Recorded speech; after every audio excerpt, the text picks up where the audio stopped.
النهاردة هنتعلم مع بعض خطوة خطوة طريقة الفايبر جلاس. هنا بعد ما حضرت الضافر بتاعي زي ما تعودنا ووريتكم في اكتر من فيديو طريقة تحضير الضافر ازاي.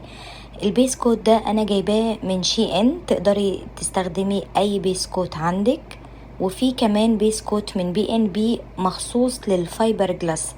اول كوش انا حطيت البيز ونشفته تمام.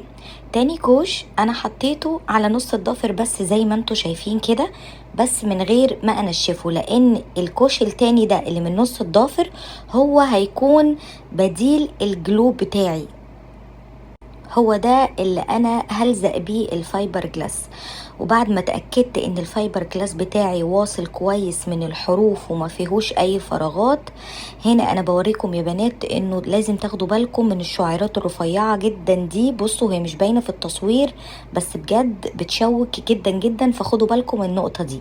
بعد ما اتأكدت ان انا فردته مظبوط، هنا بجيب الهارد جل بتاعي ده، برضو انا جايبة الدرجة دي من شي ان، تقدري تعمليها بنفسك.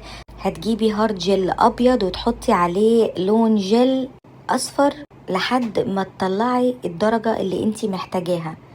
هنا برضو الهارد جل ده من براند معروف قوي، انا كنت جايباه برضو من شي ان، والهارد ده انا هغطي بيه الضافر كله.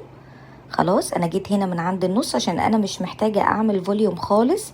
الفايبر جلاس ميزته ان هو بيديكي شكل طبيعي جدا جدا، كأن ضوافرك طبيعية جدا وانتي مطولها. هنا بتأكد ان مفيش اي مطبات او اي حاجة. بصوا شايفين شكله عامل ازاي. بعد ما نشفته بمسح الطبقة الستيكي بتاعة الهارد جل، وببتدي ان انا اظبط الشيب بتاعي، وبالصنفرة برضو بظبط لو في اي مطب اي حاجة.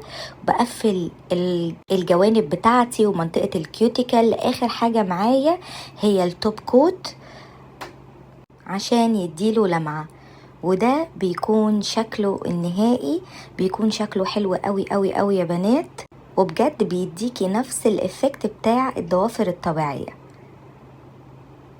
وده شكله النهائي، قولولي ايه رأيكم.